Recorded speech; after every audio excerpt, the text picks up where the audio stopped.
Bismillah, alhamdulillah, wa salatu wa salam ala rasulillah wa ala alihi wa sahbihi wa man wala. In the last class we had stopped at the part that talks about the timing and the schedule for each salah. We read one hadith on this matter, and let's read the second and third hadith and then go a bit into with more detail into the timing of each salah. The next hadith is narrated by Jabir ibn Abdullah. The summary of the hadith is that Jibreel alayhi salam came to Prophet sallallahu alaihi wasallam and said to him, "Qum fasalli, get up and pray." He prayed the Dhuhr, and he prayed it exactly when the sun started moving from the middle of the sky, from the zenith, they call it. As it moved, it's called zawal. As it tilted away from the middle of the sky, zawal. That's when he prayed Dhuhr. Then he came to him later at Asr time, and he said, "Qum fasalli, get up and pray." That was when the shadow of each object is as tall or as long as the height of that object. So if you put a stick, for instance, that's 30 centimeters in height, if you make it stand like this, then the shadow of the stick should be exactly as equal as the height. That is when he told him, get and pray the Asr prayer. That is the beginning of the Asr time. Then he came to him later at just when the sun set below the horizon. He said, get up and pray. He prayed. Then he came to him when the red color in the horizon disappeared. He told him, get up and pray. He prayed. This is what the Isha, the night prayer. And then he came to him after that. ثم جاءه الفجر فقال قم صلي فصلى الفجر حين برق الفجر. At the beginning of the Fajr time, that is when you see a whitish line along the horizon. Very faint whitish line. Because there's two Fajr. There's a Fajr al-Kadhib, the false Fajr, where as the sun is rising, it creates first like a beam that's going upwards like that. They call it كذنب السرحان, just like the tail of a rat or a mouse. It has a broad base and then it tapers towards the end. This amount of light that you see, this is called the false Fajr. This is not the Fajr that allows for praying the morning Salah. But then as it approaches a little bit to the horizon, you see a bright line along horizontal. That is the real Fajr. So he came to him with that time, said, get up and pray. Qum fasalli. He got up and prayed. Then from the next day, ثم جاءه من الغد, next day immediately, Dhuhr time, he came to him, this time, get up and pray. حين صار ظل كل شيء مثله. He came to him just almost at the beginning of the Asr time, when the length of the shadow was equal to the height of the object. Not quite, but this is the description given in the hadith. But we know that he would not have reached the exact length, just short of that length, because if it had reached the exact length of the object or the height of the object, then the Asr time would have already been there. The Dhuhr time would have ended and the Asr time would have began. So the hadith is telling, giving us a description, an approximate description here, that he came to him when the shadow was equal to the height of the object. Just before that, he prayed Dhuhr. Then he came to him again in Asr time, the end of Asr time, حين صار ظل كل شيء مثليه, when the length of the shadow became equal to double the height of the object. Double the height. So the object is 30 centimeters in height, the shadow is 60 centimeters in breadth. Okay? That is when he prayed the Asr time the second day. Maghrib time, ثم جاءه المغرب وقتا واحدا لم يزل عنه. Look at this one. He came to him at the same time for Maghrib. He didn't delay. For a hikmah, for a wisdom, to show us that Maghrib time should not be delayed. You pray the Maghrib as soon as you can after the Adhan. You give time, even for Jama'ah, you give time for 2 rak'at or 4 rak'at, and that's it. And then he came to him for Isha time, حين ذهب نصف الليل أو قال ثلث الليل. He came to him after 1/3 or 1/2 of the night has passed. He said to him, get up and pray. He prayed Isha, showing the end of the timing for the Isha. Then ثم جاءه حين أسفر جدا. Then he came to him at the end of the Fajr time, the morning time, where the sun was almost rising and you can see brightness in the sky, but the sun has not risen. Because if sun had risen, or even you see the upper portion of the sun, the upper edge of the sun, no, then the Fajr time has passed. So just when you see brightness but not the actual sun. صلى الفجر فقال ما بين هذين وقت. Between this and that is the time for prayer. This is a very good practical illustration by the angel Jibreel to Prophet صلى الله عليه وسلم. عن أبي هريرة رضي الله عنه النبي صلى الله عليه وسلم قال إن للصلاة أولا وآخرة. The prayer has a beginning time and an ending time. وإن أول وقت صلاة الظهر حين تزول الشمس وآخرها وحين يدخل وقت العصر. The beginning of Dhuhr time is when the sun moves from the middle of the sky. We talked about this. And the end time is when Asr time comes, which is the length of each object is equal to the height of the object. وإن أول وقت صلاة العصر حين يدخل وقتها وإن آخرها حين تصفر الشمس. The end of the Asr time, he didn't say the Maghrib time. Because the end of the Asr time, the regular Asr time is what? When everything is equal to double the height. Here he give it a different description. حين تصفر الشمس. When the sun becomes yellowish, not when it sets.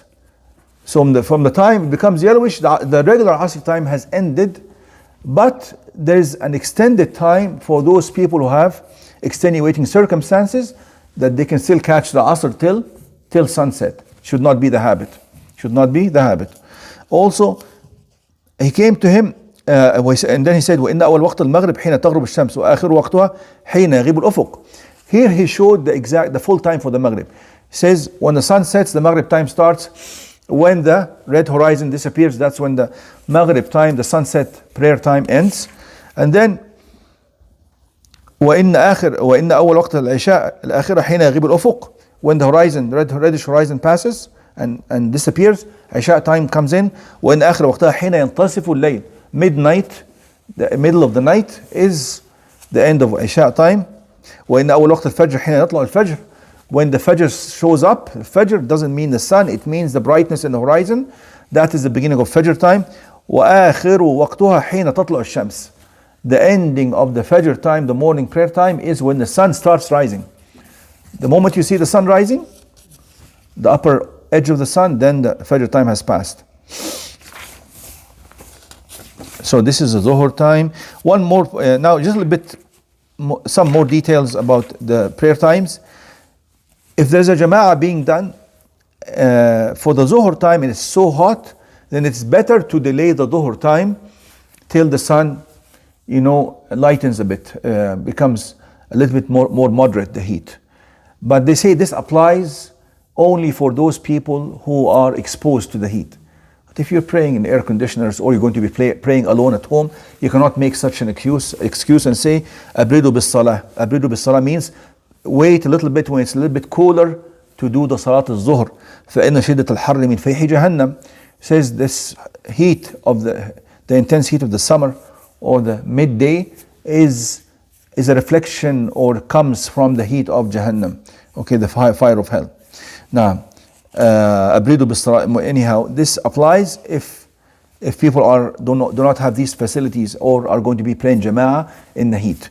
Waqt Salat al-Asr, better to do it early, but if you really had circumstances and you couldn't pray, then من أدرك ركعة من العصر من أدرك ركعة قبل أن تغرب الشمس فقد أدرك العصر. If you have completed a rak'ah, they say completed the rak'ah, not just done the ruku'. Catching the ruku' is how you catch the Salat al-Jama'ah, the rak'ah in the Jama'ah. But من أدرك ركعة, because some hadith say من أدرك سجدة. Some hadith say sajda instead of rak'ah. So if you have caught the full rak'ah from beginning till you finish the sujood. And here this scholar said catching the first sujood is enough. The first sujood is enough because there's a hadith that says that specifically. Okay, and the Sahabi who narrated the hadith explained the hadith, says والركعة هي السجدة. والركعة هي السجدة. وفي رواية ما أدرك أحدكم سجدة من العصر قبل أن تغرب الشمس فليتم صلاته. Anyhow, the Salat al-Asr is the most critical salah out of all salawat. حافظوا على الصلوات والصلاة الوسطى. Salat al-Wusta, the middle salah, is Salat al-Asr. It is the most critical salah. The hadith specifically talked about this. من ترك صلاة العصر فقد حبط عمله. Whoever neglects Salat al-Asr, all his deeds are abolished, wiped out. Now this, scholars say that this applies to somebody who abandons Salat al-Asr regularly. It is almost close to the hadith of من تركها فقد كفر. Because what we know, what takes away all the deeds is usually kufr. If somebody regularly does not pray Asr, he may fall under the hadith ومن تركها فقد كفر فقد حبط عمله. There's another hadith الذي تفوته صلاة العصر كأنما وتر أهله وماله. The one who abandons Salat al-Asr or lets it pass, it is as if he has lost all his wealth and all his family. They say this applies to the one who did it maybe once or twice, but somebody who does it regularly, the threat is even stronger. كأنما فقد حبط عمله. All his deeds are wiped away. Hadith says بكروا بصلاة العصر. That's في الغيم. There's a hadith that says this. Prophet ﷺ one time it was cloudy. He says بكروا بصلاة العصر. Try to do the Asr early. Okay. Salat al-Asr, we know it is the middle salah, because there's a hadith on this matter. Why do I say this? Because scholars have differed. What is the middle salah? Some of them said al-Fajr, some said Isha, some said Asr. But if you know all the texts or the texts that are available for you to review, you would know it is Asr, no doubt about it. Hadith, Prophet ﷺ in the battle of Al-Ahzab, this coalition that came and attacked Medina, Khandaq, the trench, when they dug the trench, Prophet ﷺ could not pray Asr حتى غابت الشمس. قال يوم الخندق ملأ الله عليهم بيوتهم وقبورهم نارا كما شغلونا عن الصلاة الوسطى حتى غابت الشمس. He says, may Allah fill their houses and their graves with fire, just as they occupied us from, or kept us busy from Salat al-Wusta, the middle salah, حتى غابت الشمس, until the sun has set. Another hadith, شغلونا عن صلاة الوسطى صلاة العصر ملأ الله بيوتهم قلوبنا. Same meaning. حتى احمرت الشمس أو اصفرت. In the hadith of Ibn Mas'ud, he says حبث المشركون رسول الله صلى الله عليه وسلم عن صلاة العصر حتى احمرت الشمس أو اصفرت. He says they kept him from doing Asr not until sunset, but until it almost set, until it became reddish, yellowish. حتى احمرت أو اصفرت. Prophet صلى الله عليه وسلم says شغلونا عن صلاة الوسطى صلاة العصر. They have kept us from doing our Salat al-Wusta, the middle Salah, Salat al-Asr. ملأ الله أجوافهم وقبورهم نارا. Here he says, may Allah fill their inside and their graves with fire. وقال حشى الله أجوافهم وقبورهم نارا. These are all narrations. It is called Salat al-Wusta, they say, because it falls between two Salah before and two Salah after. Fajr and Dhuhr before, Maghrib and Isha after. Wusta also could, actually the word Wusta in Arabic could mean middle, but could also mean something that is distinguished, okay, in general.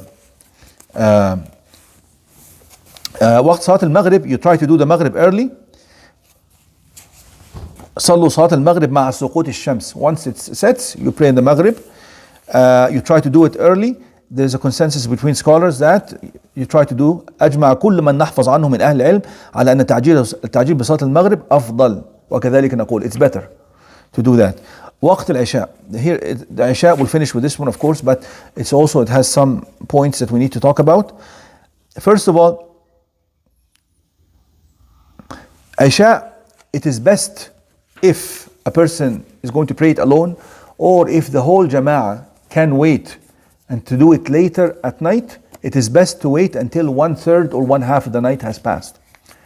But that is not usually the case for Jama'ah, at least. People want to pray and go home, and that's fine. But if somebody misses the Jama'ah, then better, if he is not going to neglect it or be too tired to pray or not focus on the Salah, he should try to delay it, okay? Because there are hadith on this matter. أبو برزة الأسلمي صحابي said وكان يستحب أن يؤخر من العشاء إلى التي تدعونها العتمة. He used to like to delay it. And one time he says, Prophet ﷺ, Anas ibn Malik says that he delayed the Isha until the middle of the night. Then he says, إن الناس قد صلوا وناموا وإنكم لم تزالوا في صلاة ما انتظرتموها. He says some people have already prayed early, may prayed at home or prayed Jama'ah alone, small Jama'ah, and went home. He says some people have prayed and slept, and you are counted, or Allah subhanahu wa ta'ala has counted for you that you are continuously in salah because you are waiting for the salah, because you have been waiting for the salah. Okay. Also one time, Prophet ﷺ delayed it a lot until some people who were waiting for the salah in the masjid, they actually slept. The delay was so long. Then he went out and prayed for them, and then he says, إِنَّهُ لَوَقْتُهَا لَوْلَا أَنْ أَشُقَّ عَلَى أُمَّتِي. He says, this is its best time if it were not difficult for my ummah. Also another hadith, لَوْلَا أَنْ أَشُقَّ أُمَّتِي لَأَمَرْتُهُمْ أَنْ يُؤَخِّرُوا الْعِشَاءَ إِلَى ثُلُثِ اللَّيْلِ أَوْ نِصْفِهِ. He says, if it was not difficult for my ummah, my followers, then I would have commanded them to delay Isha till 1/3 of the night has passed or 1/2 of the night has passed. And we talked about the calculation of the half or the third. Okay? Now, we're almost done here. We didn't talk about the Fajr. We'll leave the Fajr till next time because the time we've taken long. Yes, what's up? We should have Uncle Rashid in this. We'll send him the video. Okay, any question about what we've discussed? We've left the Fajr. We didn't talk about the Fajr. We'll talk about it next time. Inshallah.